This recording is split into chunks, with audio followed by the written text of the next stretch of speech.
Hello loves, this is a Lip Bio-Lipid Concentrate from NIOD, which is the more expensive big sister brand to The Ordinary, under the umbrella company that is Deciem. It promises to improve lip color, volume, texture, softness, and contour. It is vegan and free from things like silicone, and it has a host of ingredients meant to achieve the previously mentioned goals. As you can see, the texture is thin and oily, and you need only the smallest amount. So even though this product is expensive for someone like me, it will last a very long time.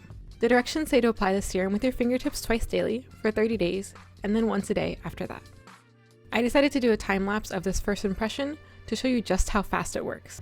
This is under 2 minutes, and you can see just how red and plump my lips became in such a short period of time. I would highly suggest doing a patch test first because some people have had very strong reactions to this product. In terms of a burning effect, it feels like I ate something spicy that got on my lips, but it is well tolerable and doesn't sting nearly as bad as some plumping lip glosses I've tried.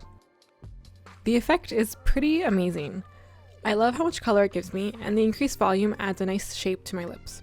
However, one thing I would recommend is to use a lip brush to apply the product instead of your fingertips, so you have more control over where the product goes, so it doesn't irritate the skin surrounding your lips. I'll have to return in 30 days to see the long-term results, but for now, you can color me impressed.